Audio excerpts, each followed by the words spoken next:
आज का वाक़या हमारे साथ शेयर किया है इमरान ने।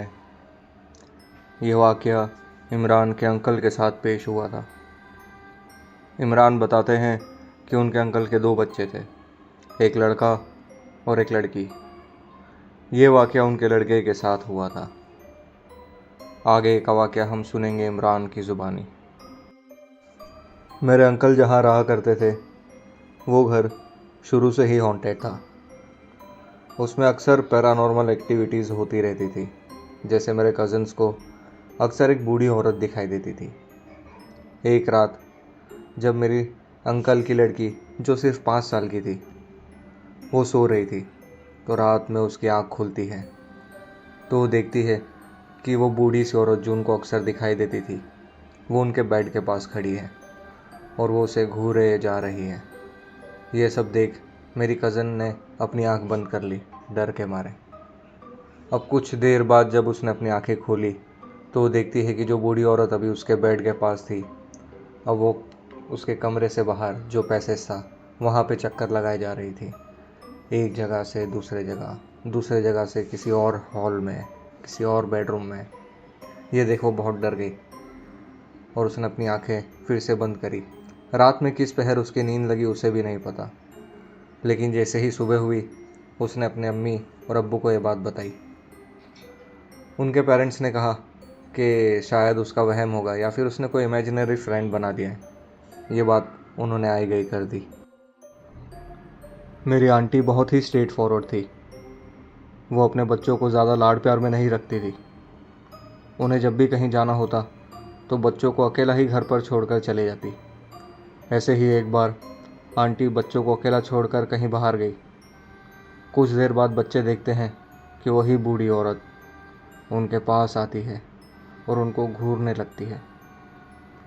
थोड़े समय बाद वो ज़ोर ज़ोर से हंसना शुरू कर देती है और बच्चों को इशारे में कहती है कि चुप रहना, किसी से कुछ मत कहना, और वो बच्चों के आंखों के सामने गायब हो जाती है।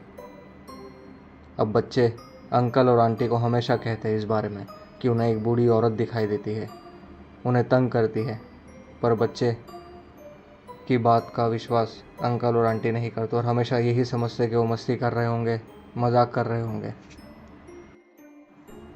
अंकल हमारे घर से 5 मिनट की दूरी पर रहते थे। एक बार आंटी हमारे घर पर आती है, पर बच्चों को वहीं घर पर छोड़ देती है। उनका लड़का बहुत ज़िद करता है हमारे घर आने की, पर आंटी उसे नहीं लाती। बच्चा रूठ के अपने घर पर वैसे ही सो जाता है।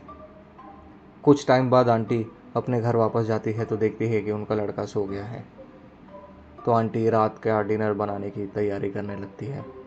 जब रात का खाना बनता है तो अपने बच्चों को बोलती है कि खाना खा लो, पर उनका लड़का उठकर बोलता है कि उसे भूख नहीं है और वो वहीं वापस सो जाता है। अब रात के 2:30-3 बजे का टाइम। मेरे कज़िन की नींद खुलती है वॉशरूम जाने के लिए। वो वॉशरूम जाता है।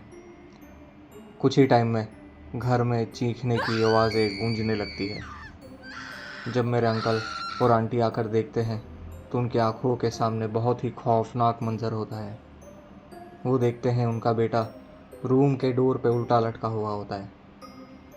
इनके देखते देखते वो डोर से नीचे गिर जाता है। नीचे गिरते ही उसके हाथ पांव मुड़ जाते हैं, मुंह से झाग निकलना शुरू हो जाता है। अंकल उसे उठाकर बेड पर लेटाते हैं। उन्हें लगता है कि इसे फीट का दौरा पड़ा है, लेकिन इससे पहले उसे कभी ऐसी फीट की तकलीफ़ नहीं हुई थी। खैर 5-10 मिनट में उनका बेटा होश में आता है। होश में आते ही अंकल पूछते हैं कि क्या हुआ था। तभी उनका लड़का बताता है कि जब वो वॉशरूम में गया और बाहर निकलते वक्त उसके सामने एक बहुत बड़ा आदमी आ गया। उसका फेस एकदम अजीब सा था। वो बोल नहीं सकता था क्योंकि उसका मुंह नहीं था, एकदम ब्लैंक था, उसके लिप्स की जगह एकदम ब्लैंक थी।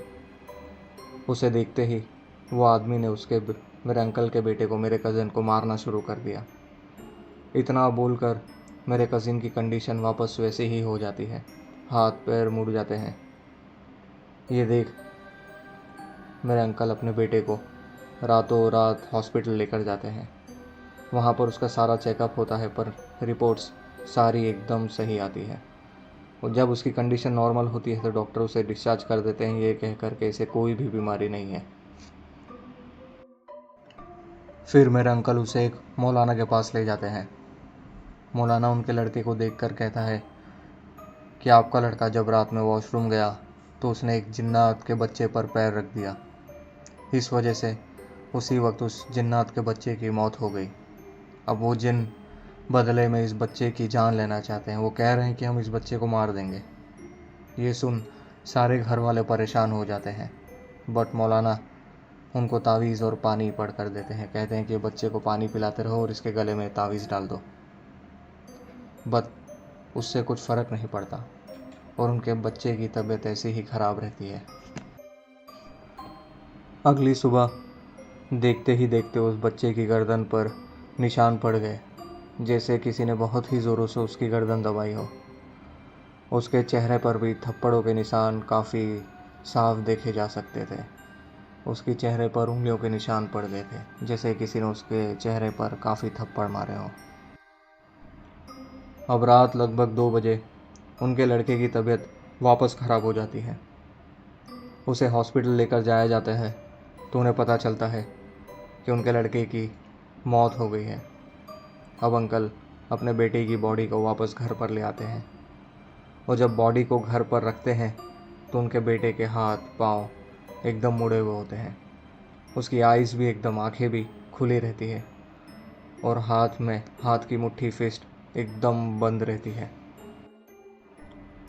घर पे सब लोग बहुत कोशिश करते हैं उस बच्चे की आंखें बंद करने की, हाथ खोलने की, लेकिन हर कोई नाकामयाब रहता है।